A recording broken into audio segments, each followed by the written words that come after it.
Hello there, welcome to the Football Bloc. My name is Brandon, and today we're going to look back at Inter Miami's shocking win versus Porto in the Club World Cup. So if that sounds interesting, let's hop right into it.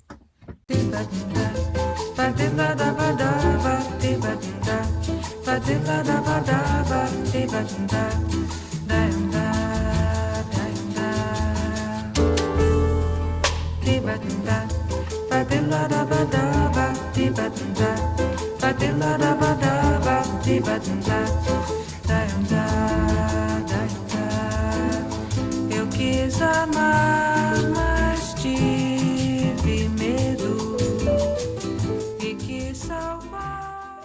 So the second round of games for Group A has concluded, and the big shock here is that Inter Miami, one of the teams representing the United States and CONCACAF, has defeated Porto.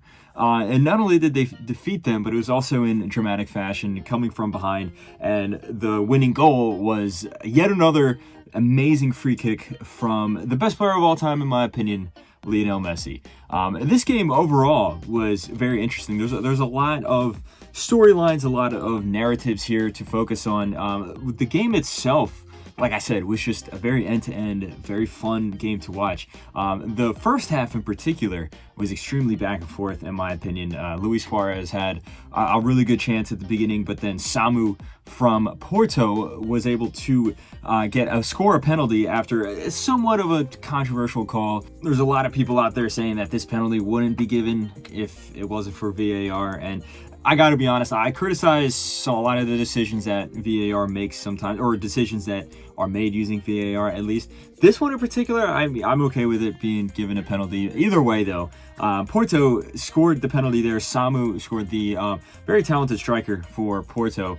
And then there was moments where it looked like Porto could potentially run away with it because the defense, particularly from Inter Miami, was just so open. I mean, we've said it before many times on this channel. Defense is definitely not the strength of Inter Miami. Now, they did have some chances for themselves, but it felt that since they conceded the first goal and they're chasing to equalize, that it was only a matter of time for Porto to catch them on the break or something like that.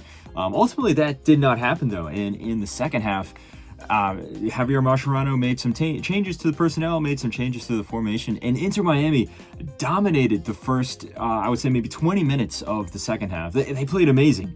You know, all the defensive struggles that they had, they were able to stabilize their back line, and then going forward, they're extremely dangerous. And I think a big part of the reason why is that Messi just got so much more freedom on the ball. Messi was able to occupy this role somewhat as I've heard people describe it like a Pirlo type role, where he's not necessarily making as many runs into the box as he's usually known to do. He's not trying to take on that many dribbles and from the wing and something like that, but he's sitting back, and his set piece delivery, his balls over the top, his through balls are amazing. And I think that is a role now that Messi will come to utilize more often, because you can see he's getting much older. His pace necessarily isn't there, but he still is, in my opinion, the greatest player of all time. The talent and the class just doesn't go away, even though you get a little older, and stamina might not be there. The reflexes might not be the same, and the stamina might not be the same, but the class doesn't go away.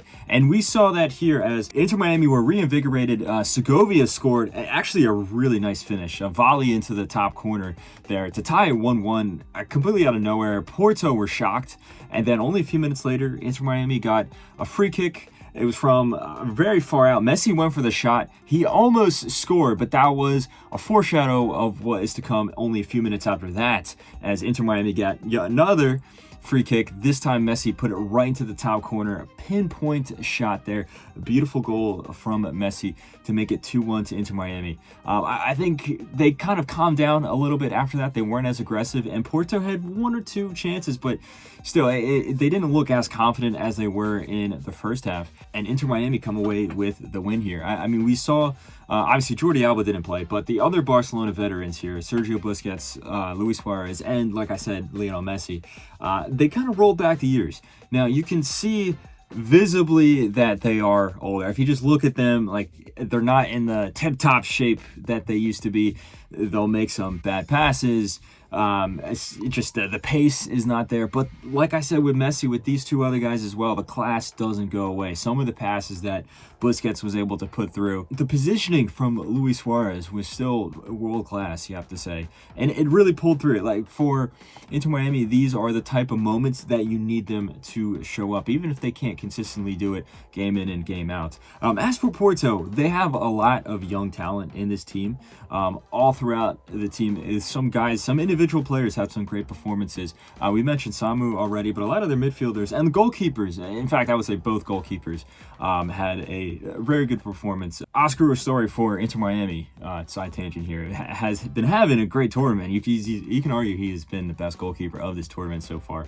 But the thing with Porto is it looks like they just lack experience and composure. When you look at their players, I think the loss of Pepe, for example, who retired over the summer or last summer, I think that is a huge miss, for a huge absence that can be felt in this team, as well as Sergio Conceição, the manager, who has left. He had been there for a while. You can just see that there's a lack of composure that's not necessarily guiding this talent in the right direction, and that allowed Inter Miami to come up with a win, which, as much as I'm a fan of Luis Suarez and Lionel Messi, Inter Miami I had very low expectations for. If you watch them game in and game out in the MLS this season, they have been able to stabilize a little bit, but a month or two ago, they were awful. They're one of the worst teams in the league, in my opinion. So the fact that they come out here and defeat a big European team like Porto is a great shock. I mean, yes, Porto is not Champions League contenders or anything like that, but they're still an historic club. They're full of talented players, and they go far in these European competitions. So this is a phenomenal win for Inter Miami, and also just a great result for CONCACAF overall. So it'd be very interesting to see what happens as this group concludes. Palmeiras just came away with a 2-0 win over Al Ahly, so it'll be interesting to see who can usurp the other to go through. In my opinion, I think Palmeiras will still go through, probably topping the group as well. But who knows who will join them in that second place spot. Let me know all your thoughts in the comment section below. What did you think of this game? What did you think of Lionel Messi's performance? Type all your comments in the comment section below. Don't forget to like and subscribe and share this video with a friend. But anyway, guys, my name is Brandon, and this has been the Football Block. I hope you have a nice rest of your night.